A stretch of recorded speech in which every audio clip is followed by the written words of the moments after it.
jumpers. We school year-round here at Thunder Boys Academy. We don't take a traditional summer break. We'll take a few days here and there off throughout the year, sometimes an entire week or two off here and there.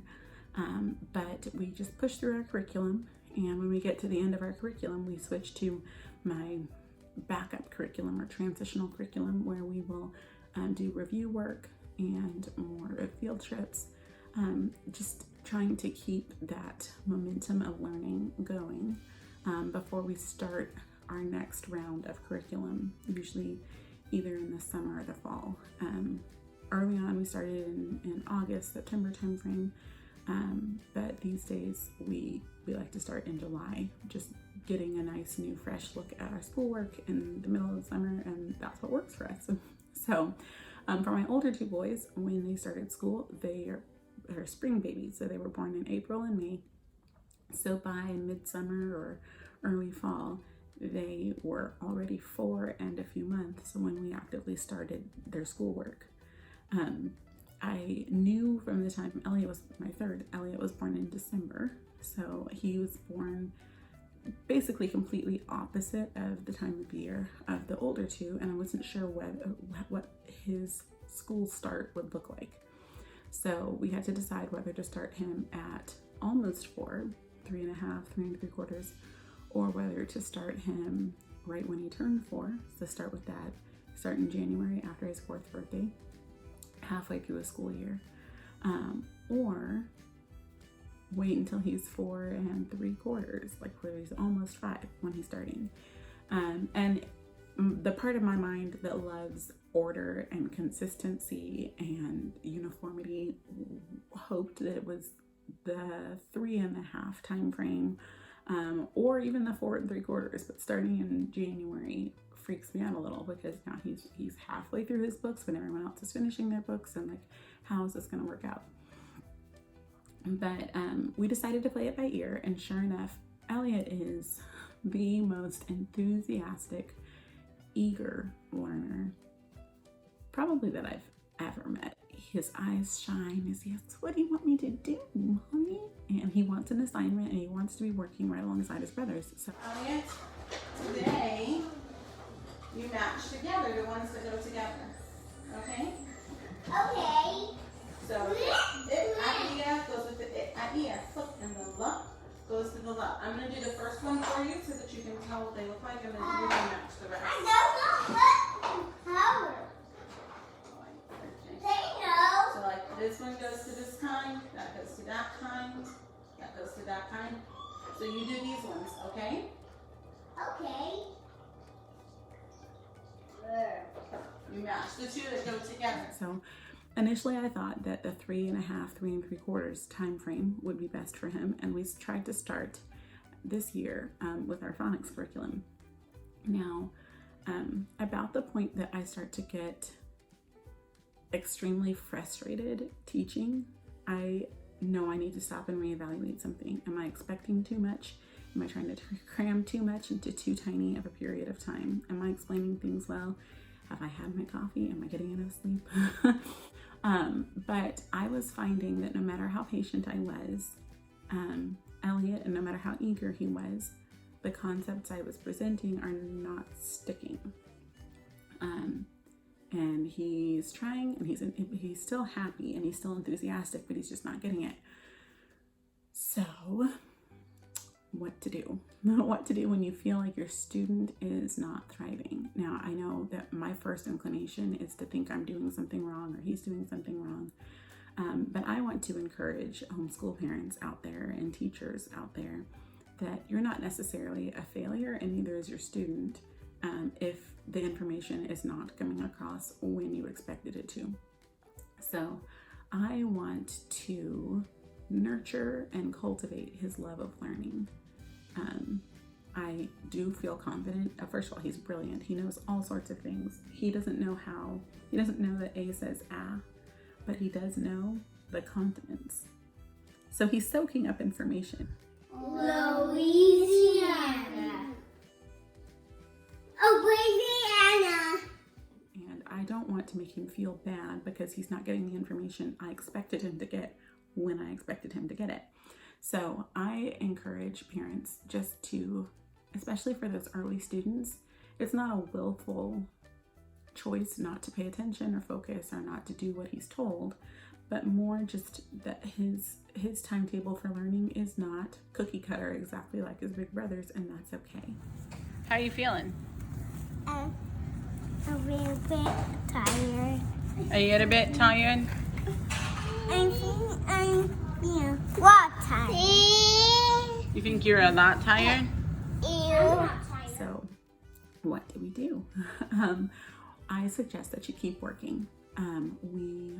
We still, I got him not the actual curriculum that I am using for his brothers and that I've paid a lot of money for, but a nice kindergarten workbook I've gotten, and we are still working on the concepts that he's not appearing to grasp, and hoping that with some time and some repetition, he's getting a better foundation for when we choose to actively switch to our full-time curriculum later.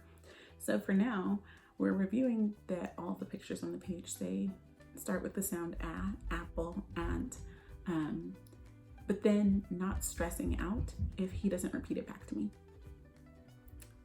He's taking his time, he's focused, he's paying attention, he's sitting down, he's learning the structure of our school day, he's being exposed to phonics and reading concepts that he will build on later.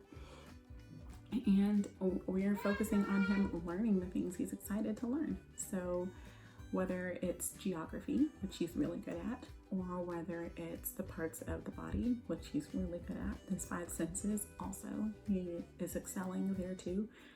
He's doing well in his math book. So again, helping him to continue to excel in the areas he's excelling and nurture him in the areas that he's not quite ready. And then we will see kind of what his educational path pans out to be.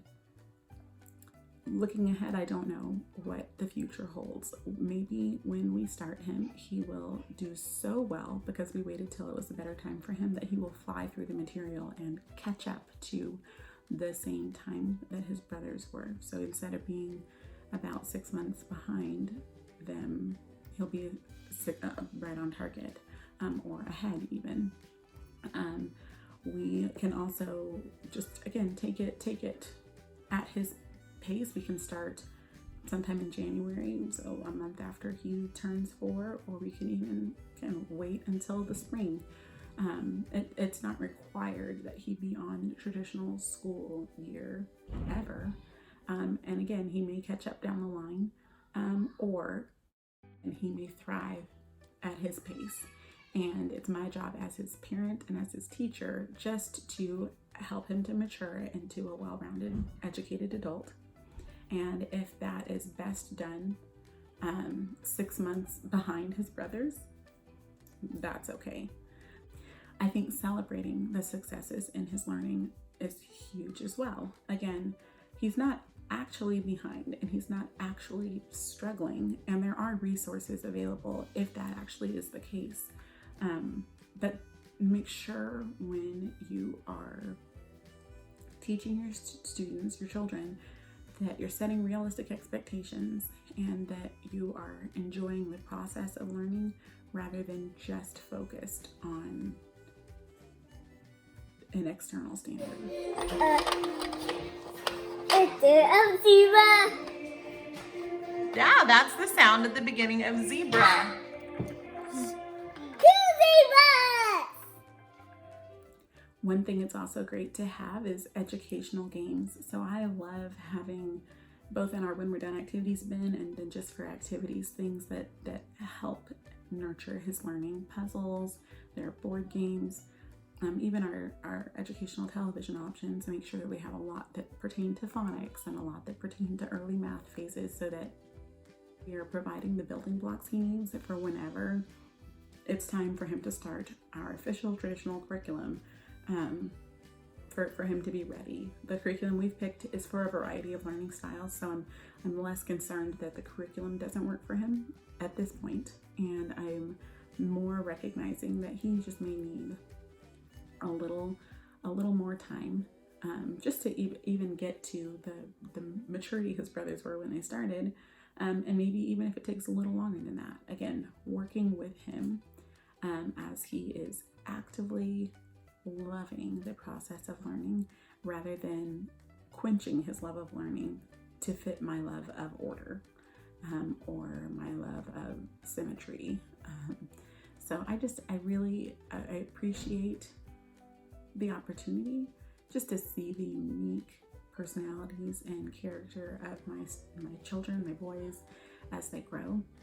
And I think that it can make all the difference, just that attentiveness to his needs, and it will help him to be a better student and to be a better person, even when he's interacting with others, giving him the attitude that it's possible to either to fail and learn from those failures, or to be patient with others rather than always expecting them and pushing them to meet his expectations from the get-go. I think it's a character building exercise for me as well as for him and for his brothers.